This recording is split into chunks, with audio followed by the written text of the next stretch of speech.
우리가 지금까지 C++에서 사용하는 메타 프로그램에 대한 철학, 그 다음에 그 철학의 기초에서 구현하는 방법까지 배웠습니다.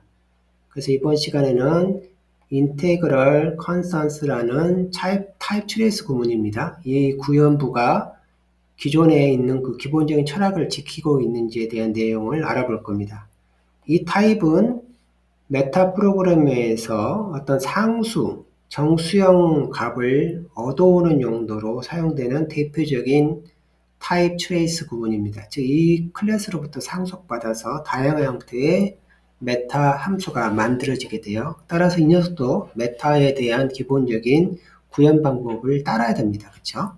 자, 기본적인 구현 방법에 대해서 다시 한번 얘기를 해보면 CPP 파일이 있고 있을 때 이 방법으로는 구현 안 한다. 그래서 헤더 파일에다가 넣게 된다. 그래서 헤더 파일에다 구현까지 모두 넣게 된다. 이제 여기까지 가는 겁니다.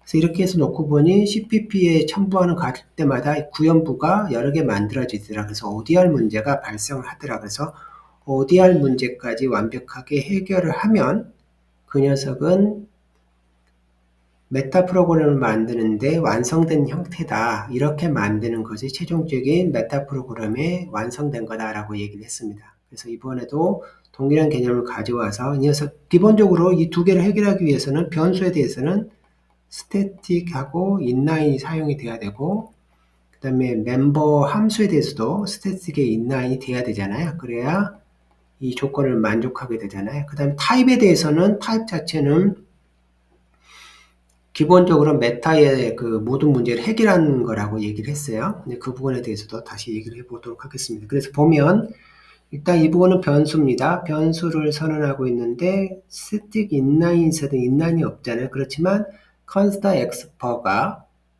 변수 선언을 과정에서 사용이 되어지면 자체적으로 이 녀석의 인라인을 내재한다고 했잖아요. 그래서 이렇게 해서 인라인이 뱉게 됩니다. 이 녀석이 내부에 있던 인라인을 뱉으면서 스태틱 인라인이 됩니다. 이 부분은 문제가 없는 거예요. 문제가 없다는 소리는 ODR 문제가 해결이 됐다. 그다음 구현부가 어디에 있다? 헤더 파일에 있다. 이 조건을 만족했다는 소리예요. 이 부분에 대해서는 일단 ODR 룰을 어겼느냐, 이제 이 부분을 체크를 해야 되잖아요. 근데 기본적으로는 이게 구현체가 없으니까 타입에 대한 이름이지 타입 자체는 아니잖아요. 구현체가 없으니까 일단 ODR 문제를 어기지 않는 것 같아요. 그런데 ODR이란 말을 하기 위해서는 한 가지 조건이 더 있습니다. 숨어있는 내용인데 이 부분은 어떤 이름이 ODR을 일단 논하기 위해서는 이름이 여기 또 함수도 이름이 있지만 타입도 이름이 있잖아요. 그 이름이 어떤 특징을 갖고 있어야 되냐면 external linkage라는 걸 갖고 있어야 돼요. 즉 external linkage라는 조건을 가지고 있을 때 ODR 문제가 발생합니다. 그런데 이 이름들은 기본적으로 타입에 대한 이름은 모두 external linkage를 하고 C++ 스펙 문서에서는 언급하고 있어요. 이 녀석이 일단 external linkage입니다. 즉 중복이 될 수가 있어요. 그렇지만 이 타입의 이름에 대해서는 구현부가 없기 때문에 ODR이 발생하더라도 ODR 룰을 자체가 이름은 외부에서 중복이 될 수 있지만 ODR 자체가 발생하지 않아요. 이 부분은 그래서 여러 군데 사용해도 문제가 없다는 소리입니다. 그리고 그 여러 군데 사용했을 때 하나의 엔티티를 항상 의미하게 돼요. 익스터널 링크이니까요. 엔티티가 하나를 의미하게 되고 근데 그게 ODR 룰을 위반하진 않아요. 그래서 문제가 없는 겁니다. 기본적으로 문제 없다고 보시면 됩니다. 근데 문제는 여기입니다. 일단 const expor를 쓴 것까지 뭐 그럴 수 있다라고 생각할 수가 있는데 보면 오퍼레이터에서 두 개 오퍼레이터가 있어요. 이건 이제 변환 연산자라고 부릅니다. 오퍼레이터하고 타입으로 변환한 거고 이 부분은 오퍼레이터 가로에서 이제 콜 펑션 오퍼레이터 함수 콜 오퍼레이터라고 부르는데 오퍼레이터를 쓰고 있어요. 근데 const expor는 그렇다 치는데 뭐 스태틱이라는 게 일단 없다는 게 좀 마음이 걸리죠. 그래서 이게 왜 그럴까라고 이제 생각을 해보게 되면, 자, 이런 배경이 있습니다. 자, C++26 스펙까지 오퍼레이터에 대한 내용을 잠시 보게 되면, 오퍼레이터가 스태틱이 되는 것을 허용하지 않고 있습니다. 오퍼레이터는 기본적으로 스태틱이 될 수가 없어요. 스태틱이 함수가 될 수가 없습니다. 지금까지 계속 이 녀석을 할 수가 없었어요. 근데 이 녀석을 쓰고 있거든요. 쓰고 있으면서 이제 편의적인 이유로 쓰고 있겠죠. 그러면서 컨셉 엑스플로러 써놓은 거 보면 이 value가 컨스턴트 타임에 작동하게 되면 마치 상수처럼 쓰겠다라는 느낌이죠. 그런데 여기서 우리가 이제 이런 생각을 할 수가 있어요. 우리가 오래전에도 스태틱 변수를 만들 때 스태틱의 컨스턴트를 대신 쓰는 시절이 있었잖아요. 이걸 이제 그 상수로 써야지 포인터 쓰면 ODR 문제가 어긴다고 했었잖아요. 여기도 동일한 상황인 거예요. 요거에 대한 포인터를 쓰게 되면 ODR 룰을 어기게 돼요. 그러면 타입 트레이스의 기본 철학에 벗어나기 때문에 이 녀석은 이제 문제가 있는 거죠. 그래서 스태틱을 놓고 싶다는 생각을 하는데 26스펙까지 스태틱이 없단 말이에요. 그런데 26스펙에 조금의 변화가 있습니다. 그 오퍼레이터에 대한 구현에서 익스큐터라고 하는 그 TS라고 이제 테크니컬 서스피케이션이라고 TS가 제한이 되어져요. 여기에는 크게 이제 두 개가 있습니다. 퓨처라는 거를 기반으로 하는 TS가 그 익스큐터가 있고 send receiver라고 하는 또 익스큐터가 있어요. 근데 이 send receiver랑 익스큐터가 26스펙에 추가가 됩니다. 추가가 되는데 이 녀석에 대한 제한 문서를 보게 되면 어떤 특징이 있냐면 콜 펑션 오퍼레이터를 엄청나게 사용합니다. A에다가 가로치면 얘가 B가 되고 그 B라는 거로 바뀌고 B에다 가로치면 얘가 C가 되고 뭐 이런 식으로 가로를 치는 순간 오퍼레이터가 콜되면서 타입이 막 바뀌어 나가요. 이걸 뭐라고 부르냐면 이거를 거기서는 태스크라고 부릅니다. 즉 스레드 상에서 어떤 일을 맡길 때 가로가 일을 맡기는 역할을 해요. 그래서 여기서 태스크 하나가 만들어지고 그 태스크가 끝나면 B 태스크가 작동하고 또 끝나면 이런 식으로 태스크를 그래프를 딱 이런 거 다 만들어요. 여기서 막 분기도 하고 할 수가 있습니다. 근데 그 중심에 콜 펑션 오퍼레이터가 있어요. 그리고 이 제한하는 과정에서 이 오퍼레이터가 가지고 있는 오버헤드에 대한 내용을 이제 기술합니다. 이걸 쓰면 좋겠는데 얘가 스태틱 함수가 되지 못해서 갖는 최적화 과정에서 갖는 어떤 과부하가 있다. 이거에 대한 해결을 해야 된다라고 얘기를 하면서 제한문서를 이걸 내기 전에 제한문서를 넣습니다. 이 오퍼레이터 콜에 대해서 이 부분에 대해서 스태틱이 필요하다는 내용을 해서 통과가 돼버려요. 그러고 난 다음에 얘가 딱 들어옵니다. 그래서 이제 완성이 돼버린 거죠. 그런데 이런 제한문서를 하고 있을 때 또 한쪽에서 또 다른 제한문서를 하나 만들어서 올립니다.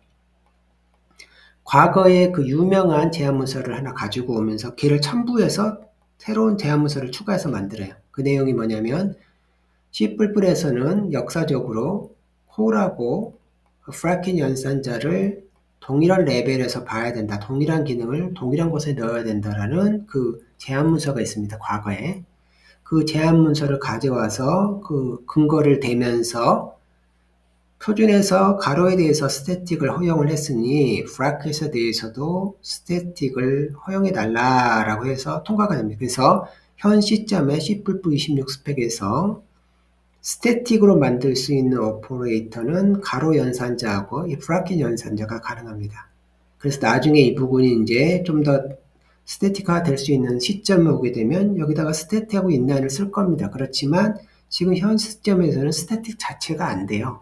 그래서 여기서 이 부분은 기본 메타 프로그램의 철학을 따르고 있지는 않지만 제한적으로 따르고 있다고 볼 수가 있죠. 포인터로는 사용하지 말고 그냥 상수처럼 사용할 때는 문제가 없도록 되어져 있습니다. 그 다음에 이렇게 상수처럼 사용이 됐을 때는 컴파일 시간의 최적화 단계에서 싹 날아가 버려요. 자기 기능만 하고. 그래서 결국 그 실행화일에 어떤 소스 코드가 개입되지 않고 작동하도록 됩니다. 그래서 사용상에는 아직까지는 제한이 있지만 이렇게 구현이 되어져 있다는 것을 알 수가 있습니다. 결국 인테그럴 컨스턴스라는 부분은 이 부분 빼고 나머지는 그대로 타입 트레이스의 기본 철학을 따르고 있고 이 부분은 제한적으로 사용을 해야 된다라고 정리를 하면 될 것 같습니다. 다음으로는 파라메타 매핑에 대한 부분을 여기다가 한번 적용을 해 보겠습니다. 파라메타 매핑을 어떤 식으로 쓰느냐 이거죠. 예를 들어서 이 부분을 보게 되면 이제 이 부분이 이쪽이 템플릿 파라미터고 여기에 숨어있는 템플릿 아규먼트가 있어요. 그거를 그대로 쓰면 이런 식으로 쓸 수 있을 거예요. 여기 있는 중간에 컬러를 중심으로 해서 앞에가 템플릿 파라미터, 그 템플릿 아규먼트, 뭐에 대한 인테그럴이라는 클래스에 대한, 템플릿 클래스에 대한 이렇게 쓸 수가 있을 거고요. 이 부분도 보면 이 구문을 뭐라 부르냐면 얼라이스 템플릿이라고 불러요. 얼라이스 템플릿이라고 앞에 이제 유징이 있으니까 유징 얼라이스 이렇게 부르기도 하는데 유징은 말을 빼고 얼라이스 템플릿이라고 부릅니다. 그래서 기본적인 구조는 이렇게 되어져 있어요. 그래서 이 부분만 일단 보면 이 부분이 또 여기가 동일한 구조잖아요. 그래서 이 부분에서 불 언더바 컨스턴스에 대해서 이 부분 템플릿 파라메타 이게 뒤에 숨어 있는 거죠. 뒤에 숨어 있는 거지 이렇게 두 개로 해서 만들 수가 있습니다. 그러니까 이 부분을 또 보니까 틀림없는 템플릿 아규먼트잖아요. 근데 템플릿 파라미터는 또 없단 말이에요. 이 부분만 보면 이 부분은 이렇게 해서 템플릿 아규먼트를 이렇게 할 수가 있어요. 그래서 두 개가 존재하는 경우는 풀어야 할 그 대상이 이쪽에 있는 겁니다. 템플릿 매핑으로 풀어야 할 대상이 있는 거고 하나만 있는 경우는 그냥 순수하게 아규먼트만 있는 경우예요. 여기도 마찬가지입니다. 이 부분도 보게 되면 여기가 있잖아요. 하나만 있잖아요. 그럼 요거에 대한 템플릿 아규먼트, 여기에 대한 템플릿 아규먼트가 되는 겁니다. 그래서 이 부분은 이제 풀어보면 이런 식으로 풀 수 있다는 소리예요. 일단 이 부분을 풀 겁니다. 이 부분이 두 개 있으니까 요거 이름하고 대응하는 녀석이 여기 있잖아요.